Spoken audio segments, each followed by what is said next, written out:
ভিক্ষুক রাস্তা দিয়া যায় আর জমিদারের পুত্রবধূও যায়। একজন সামনের থেকে আসতেছে, একজন সামনের দিকে যাইতেছে।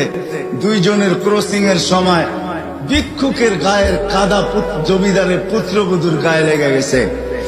সে দুনিয়া আন্ধার করে ফেলছে, স্বামীকে টাইকা নিয়ে আসছে, বলছে ভিক্ষুক আমার কাপড় নষ্ট করে দিছে।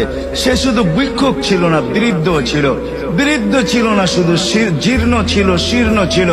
শরীরে কাপড় ছিল না, ফাটা চিরা কাপড় ছিল।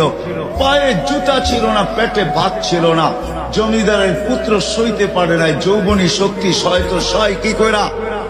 তার স্ত্রীর গায়ে ভিক্ষুকের কাদা, বস সমগ্র শক্তিকে হাতে জমা করা, একত্র করা বৃদ্ধের গালে বসায়।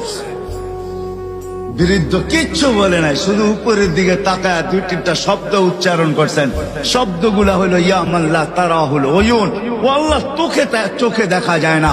ও তারা কুল্লা শাই, তুই সব দেখিস। ফারা তারা মা বি, তুই কি দেখিস না আমার সাথে কি ঘটতেছে, এটা কি দেখিস না? বলতে দেরি যুবক, মরতে দেরি হয় নাই। জমিদার চলে আসছে, প্রতিশোধ নিবে। বৃদ্ধের একদিকে মুস্কি হাসি, একদিকে বলতেছে প্রেমের খেলা এমনই হয়। জিজ্ঞাসা করছে কিসের প্রেমের খেলা রে? বলছে ওর প্রেমিকার গায়ে আমার কাদা লাগছে, পায়ের কাদা লাগছে, ও সইতে পারে নাই। যৌবনী শক্তি দিয়ে আমার বৃদ্ধ গালে বসায় দিছে। আমাকেও একজন ভালোবাসে, সেও সইতে পারে না,